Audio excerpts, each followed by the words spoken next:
CA की बात करें तो सीए के बेसिकली 4 लेवल्स हैं। पहला लेवल, दूसरा, फिर तीसरा, फिर चौथा। पहले लेवल का नाम पीआरसी है, ठीक? और दूसरे लेवल का नाम है कैफ, तीसरे लेवल का नाम सीफैप और चौथे लेवल का नाम एमएसए। इनमें पेपर्स की डिवीजन इस तरह से होती है, जो पहले लेवल पीआरसी है उसमें टोटल 5 पेपर्स होते हैं, और जो दूसरा लेवल है कैफ उसमें 8 पेपर्स होते हैं, और जो तीसरा लेवल है उसमें 6 और चौथे लेवल में 2 पेपर्स होते हैं। तो कुल मिलाकर टोटल 21 पेपर्स हुए, यानी इन 21 पेपर्स को 4 लेवल्स में डिवाइड किया हुआ है। अभी पहले लेवल में 5 पेपर्स कौन कौन से होते हैं? एक पहला तो है business writing and comprehension skill, और दूसरे नंबर पे है क्वांटिटेटिव मेथड्स, मैथ है जो कि प्योर मैथ है, और तीसरे नंबर पे है प्रिंसिपल्स ऑफ इकोनॉमिक्स, और चौथे नंबर पे इंट्रोडक्शन टू अकाउंटिंग, और पाँचवें नंबर पे इंट्रोडक्शन टू बिजनेस। ये 5 पेपर्स एक पहले लेवल के अंदर आते हैं। दूसरे लेवल में 8 पेपर्स हैं। पहला है फाइनेंशियल अकाउंटिंग एंड रिपोर्टिंग 1, जिसको FAR 1 भी कहते हैं।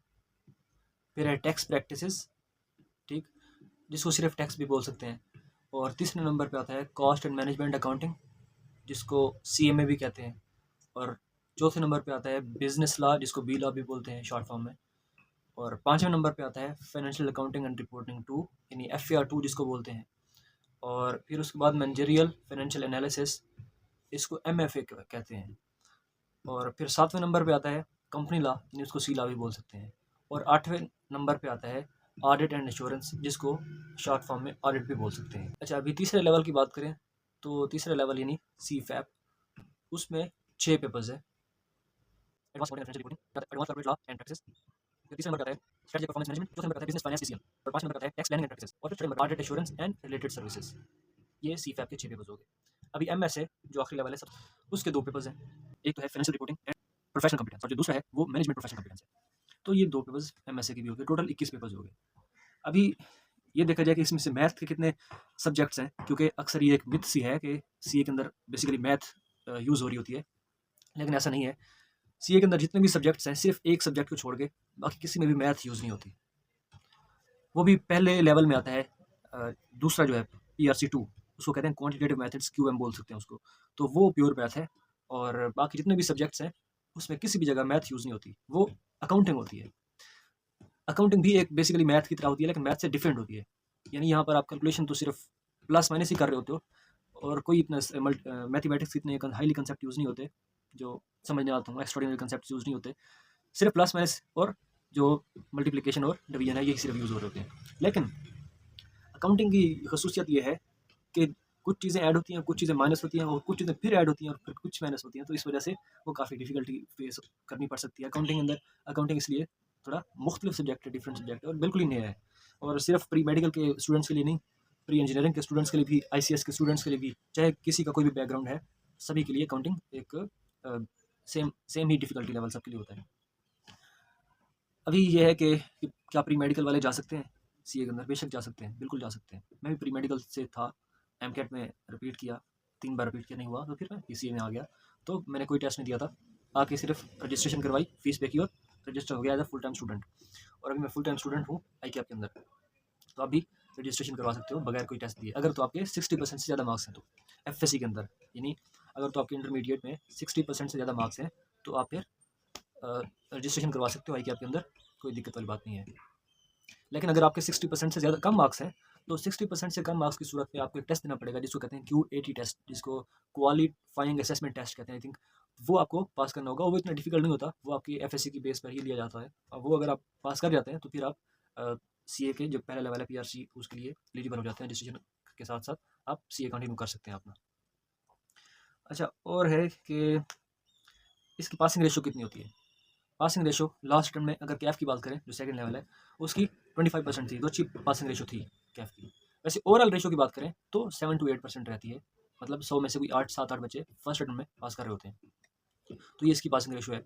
लेकिन फिर भी अगर देखा जाए तो MCAT से काफ़ी बेहतर है, कदर बेहतर है, क्योंकि MCAT की जो पासिंग रेशो है, आई थिंक पासिंग रेशो नहीं, MCAT को क्रैक करने की जो रेशो है वो बहुत ही कम है। 1 लाख स्टूडेंट भी अपीयर हूँ टेस्ट के अंदर MCAT के, तो उसमें 3300 चूँकि सीट्स होती हैं, तो आपके पब्लिक मेरिट को क्रैक करने के सिर्फ कोई 3.3% चांसेस होते हैं। मतलब 3% चांसेस होते हैं आपके पब्लिक मेरिट को क्रैक करने के। लेकिन यहाँ अगर 7-8% है तो काफ़ी अच्छा एक अच्छी पासिंग रेशो है। अच्छा, और ये है कि डिफ़िकल्टी लेवल कितना होता है इसका? डिफ़िकल्टी लेवल बहुत होता है। To be honest, difficulty level है, इसमें है और बहुत है। पहले लेवल में आपको इतना फ़ील नहीं होगा, लेकिन सेकंड लेवल में डिफ़िकल्टी लेवल होता है, ठीक? और सबसे जो ज़्यादा डिफ़िकल्टी लेवल होता है, वो तीसरे लेवल, चौथे लेवल में होता है। अच्छा, एक और बात मैं बता दूँ, आप जब 2 लेवल्स कंप्लीट कर लेते हो सीए के, तो उसको सीए इंटर बोलते हैं, ठीक? सीए इंटर कर लेने के बाद आपकी किसी फर्म के अंदर या किसी कंपनी के अंदर आर्टिकलशिप स्टार्ट होती है, आर्टिकलशिप या इंटर्नशिप स्टार्ट होती है, और उस दौरान आपको थोड़ा बहुत स्टाइपेंड मिल रहा होता है। स्टाइपेंड से मुराद आपको एक मंथली वजीफ़ा कह लो, सैलरी कह लो, कुछ भी कह लो, पैसे मिल रहे होते हैं थोड़े बहुत 70,000 के अराउंड। तो उससे आपको थोड़े बहुत खर्चे मैनेज हो रहे होते हैं 2 लेवल्स करने के बाद, ठीक? तो सीफैब और एमएसए के दौरान यानी आप आर्टिकलशिप भी कर रहे होते हो और साथ-साथ सीफैब और एमएसए के पेपर्स की तैयारी भी कर रहे होते हो। तो ये आप खुद ही डिफ़िकल्टी लेवल का अंदाज़ा लगा लो कि अगर एक बंदा सुबह 9 बजे से लेकर मगरिब तक 7-8 बजे तक फर्म के अंदर आर्टिकलशिप कर रहा है और साथ-साथ सीफैब और एमएसए के पेपर्स की तैयारी भी कर रहा है, तो वो कितना डिफ़िकल्टी लेवल होगा, ठीक? यानी इसमें सोशल लाइफ़ कट ऑफ हो जाती है, लेकिन कुछ पाने के लिए कुछ खोना भी पड़ता है। तो सोशल लाइफ़ तो कट ऑफ होती है और मेहनत भी आपको अच्छी खासी करनी पड़ती है। फेलियर इसमें मैंडेटरी है, फेलियर का सामना रहेगा और फेल आप किसी न किसी पेपर में ज़रूर हो जाएँगे, किसी न किसी पेपर में ज़रूर फँस जाएँगे। लेकिन फिर बददिल होके शिकस्त नहीं खानी, वापस नहीं हटना और फुल एक नए जज़्बे के साथ लड़ना है। यानी सीए के अंदर फेलियर का सामना तो रहता है और आपको फिर दोबारा से ट्राई करनी पड़ेगी। एक बार पेपर फेल हो जाता है तो फिर आपको दोबारा अटेम्प्ट में और ज़्यादा मेहनत के साथ लड़ना पड़ेगा, तो तब जाके आप उस पेपर को पास कर सकते हो, ठीक? और इसके बाद मिनिमम ड्यूरेशन कितना होता है? मिनिमम ड्यूरेशन 6 साल का होता है। मैं आपको बता दूँ, 6 साल का ड्यूरेशन, कुछ लोग 5.5 साल का कहते हैं, लेकिन मैं 6 साल का कहता हूँ। उसकी वजह ये है कि चूँकि आप जैसे-जैसे नए-नए पीआरसी के अंदर आते हो, नए-नए पीआरसी में आए, आपको 6 महीने में पीआरसी आपका हो गया, 5-6 महीने के अंदर, 6 महीने में हो जाना चाहिए, पीआरसी हो जाता है फर्स्ट लेवल। उसके बाद फिर आप कैफ के लिए अ, अप्लाई करते हो, कैफ की तैयारी करते हो, तो 1.5 साल तक तकरीबन कैफ हो जाता है, 1.5 से 2 साल में कैफ हो जाता है। तो अगर पहले लेवल और दूसरे लेवल को मिला लिया जाए तो 2 साल लग जाते हैं आपको, ठीक? और उसके बाद आपको किसी फर्म के अंदर अप्लाई करना है आर्टिकलशिप के लिए, तो उस दौरान भी आपके 3-4 महीने लग जाते हैं। तो 3-4 महीने चूँकि वहाँ भी एक किस्म के वेस्ट हो गए, किसी अच्छी फर्म को ढूँढने में, क्योंकि काफ़ी सारी फर्म्स होती है ना, तो हर बंदे की प्रायोरिटी होती है कि वो अच्छी-अच्छी फर्म में जाए। जो पहले की 4 फर्म्स हैं ना, ऊपर की फर्म्स, जो टॉप लेवल की 4 फर्म्स हैं, जो दुनिया में मशहूर है, वो उनको बिग 4 कहते हैं, ठीक है? उसमें केपीएमजी है, ईवाई है, डेलॉयट है और पीडब्ल्यूसी है। तो ये 4 जो फर्म्स हैं टॉप की, जो इंटरनेशनली रिकॉग्नाइज्ड हैं, इंटरनेशनली फेमस हैं ग्लोबली, तो इनको बिग 4 कहते हैं। तो हर बच्चे की कोशिश होती है कि वो बिग 4 में जाना जाएगा। तो इस कोशिश में तो वो काफ़ी टाइम वेस्ट भी कर रहे होते हैं। तो 3-4 महीने यहाँ भी लग जाते हैं फर्म्स, अच्छी फर्म्स को ढूँढने में। तो कुल मिलाकर हो गए, मतलब 4-5 महीने अगर वेस्ट हो गए, उसके बाद आपकी आर्टिकलशिप में इंडक्शन हो जाएगी और फिर सीफैप और एमएसए के पेपर के लिए आप एलिजिबल होंगे 1 साल के बाद, ठीक? आप जब इंडक्शन हो जाती है, इस फर्म के अंदर आप चले जाते हो, उसके 1 साल बाद आप सीफैप के पेपर्स के लिए वो अपीयर हो सकते हो, अटेम्प्ट दे सकते हो। तो आर्टिकलशिप का ड्यूरेशन 3.5 साल का मस्ट होता है, आपको देना देना ही होगा। मतलब पाकिस्तान में किसी फर्म के अंदर आर्टिकलशिप करनी है, तो अगर तो 2 साल पहले 2 लेवल्स मिला लिए जाएँ और 3.5 साल ये, तो 5.5 साल, और अगर आप अच्छी फर्म्स के ढूँढने में 3-4 महीने और वेस्ट कर लेते हो, तो ऑलमोस्ट 6 साल लग रहे होते हैं मिनिमम। लेकिन अगर तो आपको कोई पेपर फेल हो जाता है, तो फेल होने की सूरत में फिर आपके ये 6 साल का ड्यूरेशन 7 से 8 साल तक भी लग जाता है। तो वो आपकी मेहनत पे डिपेंड करता है कि आप कितनी एफर्ट्स डाल रहे हो पेपर्स को पास करने में। तो अगर तो बहुत ज़्यादा कंसिस्टेंट हो, पेपर्स पास होते रहेंगे, फिर इतना ड्यूरेशन नहीं होगा। लेकिन अगर ड्यूरेशन पे कंप्रोमाइज़ करना है तो फिर कर सकते हो। अच्छा, एक और चीज़ कि मैं कहाँ से कर रहा हूँ, वो मैं क्या कर रहा हूँ? मैं अभी कैफ में हूँ, सेकंड लेवल में। पीआरसी मेरा 8 महीने में हुआ, हालाँकि 6 महीने में हो जाना चाहिए था, लेकिन मुझे 8 महीने लगे। तो उसकी वजह ये है कि मुझे अकाउंटिंग थोड़ी डिफ़िकल्ट लगी थी शुरू में। अकाउंटिंग डिफ़िकल्ट लगने की वजह से मेरा जो फर्स्ट मतलब अटेम्प्ट में पेपर जो था वो 42 पे रुक गया। फिर मैंने सेकंड अटेम्प्ट दी तो फिर 47 पे रुक गया। ये 50 वाला पास होता है ना हर पेपर में। तो थर्ड अटेम्प्ट दी तो उसमें पास हो गए, मतलब पीआरसी क्वालीफाई कर लिया, पीआरसी पास कर लिया अगस्त के अंदर 2022 के। तो सितंबर में कैफ की अटेम्प्ट चल रही थी, तो ज़ाहिर बात है मैं नहीं दे सकता था। सिर्फ़ 10-20 दिनों का गैप था, तो मैं कैफ के लिए अपीयर नहीं हो सकता था। तो अभी मैं कैफ में हूँ। अभी मार्च 2023 की फर्स्ट अटेम्प्ट मेरी बनने जा रही है कैफ की, और अभी मैं 2 पेपर्स लेके चल रहा हूँ। तीसरा था, मैं उसको फिर छोड़ दिया कि वो इतना नहीं हो सकेगा, क्योंकि काफ़ी ज़्यादा एक बर्डन है यहाँ पे। एक मैं कहाँ-कहाँ से कर रहा हूँ, पहली बात, एक मैं सब्जेक्ट कर रहा हूँ पैक से, ऑनलाइन, पैक लाहौर से ऑनलाइन ही कर रहा हूँ, और दूसरा सब्जेक्ट कर रहा हूँ IQ school of finance Karachi से, ठीक? तो आईक्यू स्कूल ऑफ फाइनेंस से टैक्स कर रहा हूँ और पैक से मैं बिज़नेस लॉ कर रहा हूँ और बहुत मज़ा आ रहा है। मतलब IQ स्कूल ऑफ फाइनेंस का कोई नेमल बदल नहीं है, मैं अगर झूठ ना बोलूँ तो। अच्छा, इसके अलावा हम 2-2 फ़ील्ड्स भी स्पॉन्टेनियसली कर सकते हैं। मतलब एक किसी ने पूछा मुझसे कि मैं LLB भी साथ कर रहा हूँ या कर रही हूँ और साथ-साथ मैं CA को भी कंटिन्यू करना चाहती हूँ, मैं CA भी स्टार्ट करना चाहती हूँ। मैंने कहा ठीक है, आपकी अपनी मेंटल कैपेसिटी है, उसको देख लो, तो कर लो। मुझसे तो नहीं होता, मतलब अगर मैं अपनी बात करूँ, तो मेरे से तो 2-2 फ़ील्ड्स नहीं मैनेज हो पाती हैं। LLB हालाँकि काफ़ी ईज़ी है, देखने में, सुनने में यही लग रहा है कि LLB काफ़ी ईज़ी है, लेकिन उसमें भी आपको क्लास जाना पड़ता है, 3-4 घंटे वहाँ लगाने पड़ते हैं और कुछ ना कुछ लोग कभी-कभी पढ़ भी जाए 1 आध घंटा, तो एक अच्छा खासा ड्यूरेशन टाइम 1 दिन का वहाँ कंज़्यूम हो जाता है। तो आप इस बात को भी देख लें कि आपका टाइम मैनेज हो पाएगा या नहीं। या फिर इस तरह हो सकता है, या फिर आप LLB कर सकते हो या फिर CA कर सकते हो। तो अगर तो आप एक्स्ट्राऑर्डिनरी हो, फिर तो आप CA भी कर सकते हो साथ-साथ और LLB भी कर सकते हो। लेकिन फिर ड्यूरेशन पे कॉम्प्रोमाइज़ करना पड़ेगा, ऐसा होता है। और मतलब इंडिया में तो काफ़ी सारे ऐसे लोग कर रहे होते हैं कि साथ-साथ LLB की भी, पाकिस्तान के अंदर भी कर रहे होते हैं। LLB कर रहे हैं साथ-साथ और साथ-साथ CA को भी कर रहे हैं। साथ-साथ बीकॉम कर रहे हैं और साथ-साथ LLB कर रहे हैं। और BS अकाउंटिंग फाइनेंस कर रहे हैं, साथ-साथ LLB कर रहे हैं। कोई भी BS का प्रोग्राम कर रहे हैं और साथ-साथ CA कर रहे हैं। तो 2 फील्ड स्पॉन्टेनियसली चंद लोग लेकर चल रहे हैं, लेकिन वो फिर आपके अपने मेंटल कैपेसिटी पे डिपेंड करता है कि आप एक फील्ड पर ही इक्तिफा करते हो या 2-2 फील्ड्स लेकर चल रहे हो। वैसे तो कुछ भी अगर कर सकते हो, कोई बात नहीं। अच्छा, एक और चीज़ कि क्या हम CA पास करने के बाद, CA जब क्वालीफाई कर लेते हैं, उसके बाद क्या हम किसी जगह से, किसी यूनिवर्सिटी से हमें डिग्री मिलती है, क्या मिलता है? पहली बात, क्या जब आप CA क्वालीफाई कर लेते हो, तो ICAP जो कि बोर्ड है CA का, institute of chartered accountants of Pakistan, वो आपको बुलवाता है, आपकी फैमिली को बुलवाता है और आपको एक सर्टिफिकेट देता है, ठीक? वो CA क्वालीफाई जो कर लेते हैं, सिर्फ उन्हीं को ही सर्टिफिकेट मिलता है और काफ़ी अच्छे प्रोटोकॉल के साथ दिया जाता है।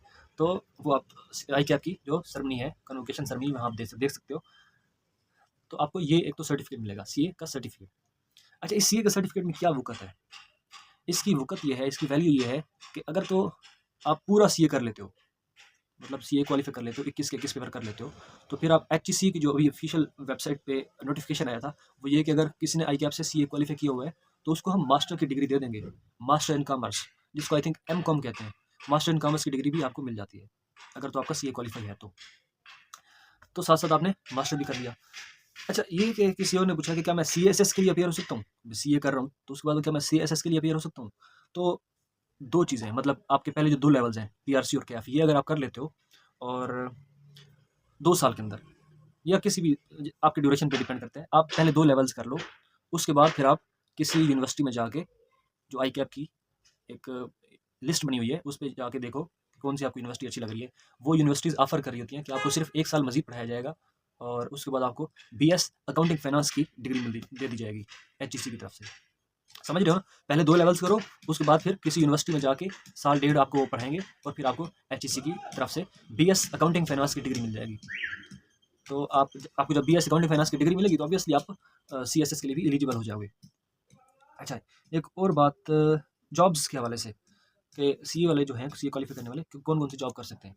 अभी मैं जॉब, इनकी तो वैसे टेक्निकल जॉब्स होती हैं, मतलब आम बंदे को समझ शायद ना आए, मुझे भी समझ नहीं आती थी क्या-क्या ये चीज़ें बोल रहे हैं।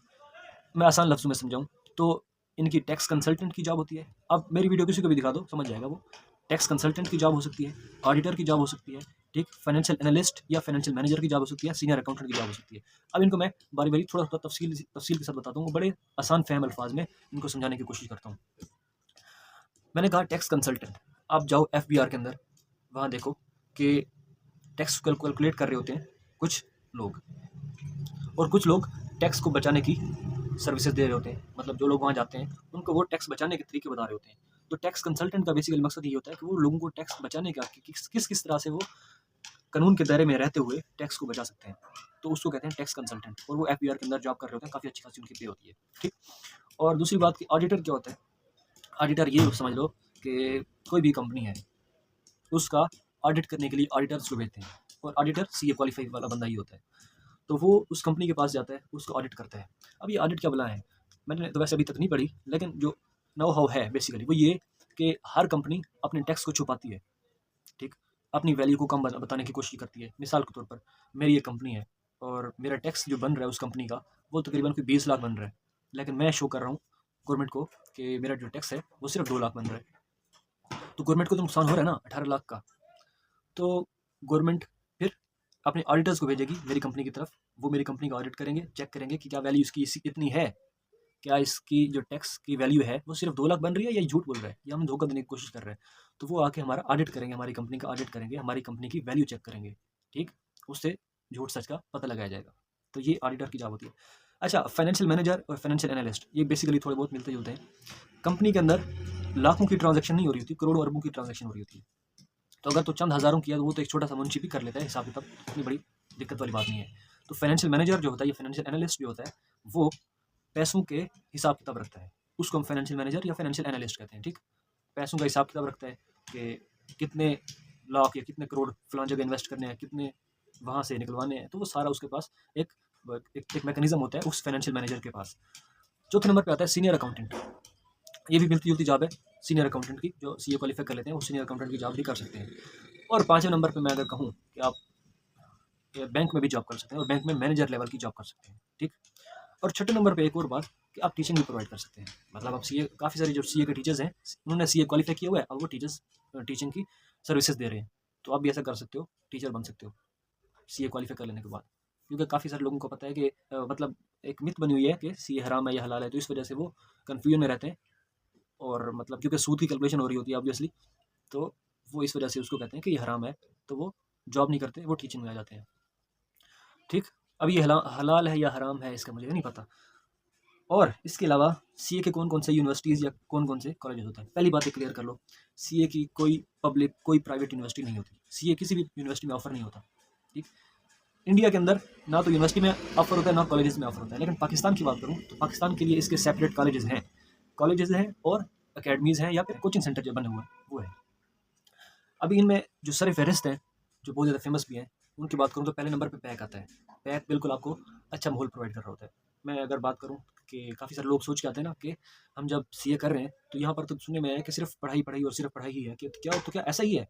हम आउटडोर एक्टिविटीज़ या इवेंट्स जो ऑर्गेनाइज होते हैं वो नहीं होंगे हमारी अकेडमी के अंदर या हमारे कॉलेज के अंदर?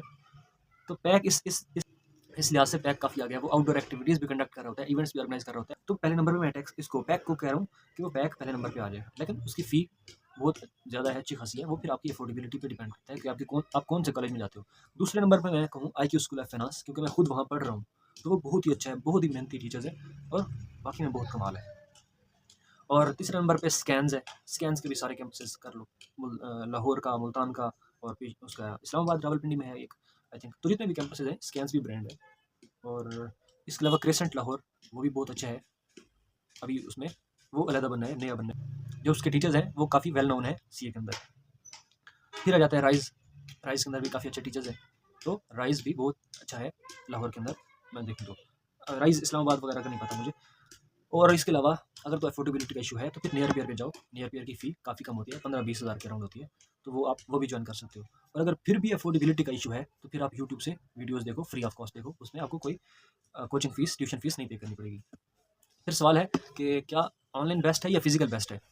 तो ये आपकी नेचर पे डिपेंड करता है कि आप कौन सी नेचर के हो। अगर तो अपने आप को खुद मोटिवेट रख सकते हो तो फिर ऑनलाइन के लिए जाओ, फिजिकल के लिए ना जाओ। लेकिन अगर आपको मोटिवेशन मिलती है दूसरे स्टूडेंट्स को देखकर या अपने ट्यूटर्स को देखकर, ठीक, अगर एक्सटर्नल एनवायरनमेंट को देखकर अगर आपको मोटिवेशन मिलती है तो फिर आप फिजिकल क्लासेस को ही प्रेफर करो। ऑनलाइन क्लासेस के लिए आपको खुद से इंटरनल मोटिवेशन चाहिए होगी, ठीक। तो मैं तो अभी ऑनलाइन ही प्रेफर कर रहा हूँ अपने लिए। तो आपकी नेचर क्या है तो आप अपने लिहाज से डिसीजन कर सकते हैं। क्योंकि ऑनलाइन में जब होता है बंदा तो उस वक्त वो रेगुलरली लेक्चर नहीं ले रहा होता, तो इस वजह से वो काफ़ी फिर दिक्कत वाले मसाले हो जाते हैं। अपने आप को मोटिवेशन में रख सकते हो तो फिर ऑनलाइन कर लो, कोई इशू नहीं है। फिर आता है कि क्या गर्ल्स के लिए सूटेबल है, गर्ल्स के लिए फिजिबल है सीए करना? ये बहुत ज़्यादा सवाल पूछा गया, बहुत ही ज़्यादा सवाल पूछा गया। देखो तो अभी जो रिसेंट आई कैप का स्टैटिस्टिक्स आया है उसके मुताबिक अबाउट 10% गर्ल्स हैं, यानी 90% बॉयज़ हैं क्वालिफाई, जो जिन्होंने सीए किया हुआ है उसमें से सिर्फ 10% गर्ल्स हैं। तो अगर तो फैमिली बैकग्राउंड को देख लो, फाइनेंशियल स्टेटस को देख लो, ठीक। अगर तो फैमिली सपोर्टिव है, फाइनेंशियल स्टेटस भी अच्छा है, तो फिर सीए कर लो, हो जाएगा। और 6 साल तक कंटिन्यूअस स्टडी भी कर सकते हो, यानी कि मैं कहूँ कि 5-6 घंटे की मिनिमम सेल्फ स्टडी, अपने लेक्चर्स को एक्सक्लूड करके सिर्फ सेल्फ स्टडी 5-6 घंटे की अफोर्ड कर सकते हो, तो आ जाओ। यूँ समझ लो 4 घंटे की अगर क्लासेस भी हो, तो अगर आप 4 सब्जेक्ट्स लेके चल रहे हो तो 4 घंटे की क्लासेस होगी, 3 सब्जेक्ट्स लेके चल रहे हो तो 3 घंटे की क्लासेस होगी। तो 3 घंटे वो और 5-6 घंटे, यानी आपको ऑन एवरेज एक दिन में 8 से 10 घंटे कर सकते हो। तो आ जाओ सीए कर लो आप, कोई इशू नहीं, आप कर जाओगे। 5.5 से 6 साल मिनिमम आपको लगेंगे, ये टारगेट रख के आओ और फाइनेंशियल स्टेटस को देख के आओ। तो गर्ल्स भी कर सकती हैं सीए, क्यों नहीं कर सकती? तो फैमिली बैकग्राउंड को देखो और कर सकते हो। तो मुझे एक बाबा जी ने सवाल पूछा कि वो भी अपनी बेटी को सीए करवाना चाह रहे हैं कि क्या इनके बाद जॉब्स मिल जाती हैं इजीली? जॉब्स मिल जाती हैं। आईकैप जो है एक वाहिद इदारा है पाकिस्तान के अंदर जो ये क्लेम कर रहा है कि उसका जो अनएम्प्लॉयमेंट का रेट है वो 0% है, यानी कि कोई भी बंदा अनएम्प्लॉयड नहीं रहेगा। जब यानी कहने का मकसद ये है कि जो एम्प्लॉयमेंट का रेट है वो 100% है। ठीक, तो जॉब्स के हवाले से बेफिक्र हो जाए, लेकिन ये देख लें कि आपको 6 साल उसको सपोर्ट करते रहना है, अपनी बेटी को सपोर्ट करते रहना है। ठीक, और इसके अलावा इनकी यार फ़ीस स्ट्रक्चर क्या है? हाँ, फ़ीस स्ट्रक्चर अकेडमीज़ की बताऊँ तो फ़ीस स्ट्रक्चर पैक की जो है वो अराउंड 1 लाख के अराउंड है, सिर्फ़ पीआरसी की, और मतलब महँगा है काफ़ी। और आईक्यू स्कूल ऑफ फाइनेंस, इसलिए मैं बार-बार कह रहा था, इनकी 60,000 है, पहली बात पीआरसी के लिए, मैक्सिमम से मैक्सिमम 60,000 है। और अगर तो आपके मार्क्स अच्छे हैं, तो आपके मार्क्स की बेस पर मार्क्स बेस्ड स्कॉलरशिप्स भी दिए जा रहे होते हैं। और अगर तो आपके 95% से आई थिंक अबव मार्क्स है, तो फिर आपको बिल्कुल free of cost he PRC पढ़ाएँगे। सिर्फ़ आई थिंक 5,000 का वो पोर्टल फ़ीस लेते हैं, बाकी आपको फ्री पढ़ाएँगे। फिर स्कैन्स है, वो स्कैन्स भी ऐसे है 80,000 से 1 लाख तक उनका पीआरसी हो रहा होता है, महँगा है काफ़ी। क्रेसेंट है 25,000 में हो रहा होता है, अच्छा है। राइज़ है वो भी 25-30 हज़ार में करवा रहा होता है, तो वो भी अच्छा है राइज़। और नियर पेयर वो 15-20 हज़ार में काफ़ी काफ़ी इकोनॉमिकल है, अच्छी कम फीस है उसकी, तो नियर पेयर सबसे सस्ता है। और सबसे सस्ता तरीन तो फिर यूट्यूब ही है, आप फिर यूट्यूब से कर लो, वो भी कोई दिक्कत नहीं। तो आई थिंक मैंने सभी बातों को कवर करने की कोशिश की है, और इसमें फेलियर का सामना तो रहता है, मैं फिर बता दूँ, लेकिन कुछ लोग फिर जब देख रहे होते हैं कि अटेम्प्ट्स ज़्यादा लग रही हैं, फिर वो छोड़ के चले जाते हैं, फिर सीए को बीच में ही छोड़ जाते हैं। तो आपने ऐसा नहीं करना। फेलियर का सामना, अगर फेलियर से डर लगता है तो पहले कह रहा हूँ कि सीए को ना ज्वाइन करो। फेलियर का सामना रहेगा, घर वालों को बता दो कि फेल होता रहता है बंदा और फिर पास भी होता रहता है। मिनिमम 6 साल और ऑन एन एवरेज 7-8 साल लग रहे होते हैं। लेकिन अगर देखा जाए तो इतना बड़ा कोई बुरा ड्यूरेशन भी नहीं है, क्योंकि एमबीबीएस में अभी मेरा भाई कर रहा है, माशाल्लाह से वो 4th ईयर में पहुँच चुका है। एमबीबीएस आपका 5 साल का होता है, उसके बाद फिर 1 साल की हाउस जॉब होती है, और फिर 4 साल या 3 साल का एफसीपीएस एमसीपीएस होता है। तो ऑन एन एवरेज एक सक्सेसफुल डॉक्टर बनने के लिए, एक अच्छा कामयाब डॉक्टर बनने के लिए आपको 10 से 11 साल तो लग रहे होते हैं, और उसमें इन्वेस्टमेंट भी काफ़ी ज़्यादा है अगर आप प्राइवेट करवा रहे हो तो। लेकिन सीए के अंदर अगर आपको 6 साल की बजाय 7-8 साल भी लग रहे हैं तो इतनी बुरी बात नहीं है, दिक्कत वाली बात नहीं है। और यहाँ बात दूसरी कि यहाँ इन्वेस्टमेंट भी काफ़ी कम है। अगर आप अच्छी कॉलेजेस को चूज़ करो, अच्छी अकेडमीज़ को चूज़ करो, तो फीस भी काफ़ी कम लगती है और आप क्वालिफाई करते जाते हैं। अच्छा, एक बात और कि इनकी सैलरी क्या होती है? इनकी जो स्टार्टिंग सैलरी होती है पाकिस्तान के अंदर as a fresh qualified chartered accountant की, वो 1,50,000 से अबव होती है स्टार्टिंग सैलरी। और ये आपके एक्सपीरियंस और स्किल्स के साथ साथ फिर इंक्रीज़ होती रहती है। और ये कि क्या जो क्वालिफाइड सीएज़ हैं, क्या वो बाहर जॉब कर सकते हैं अब्रॉड? तो जी, जो आईकैप का स्टैटिस्टिक्स है उसके मुताबिक 100 में से 25% जो हैं सीए वो अब्रॉड जॉब कर रहे हैं।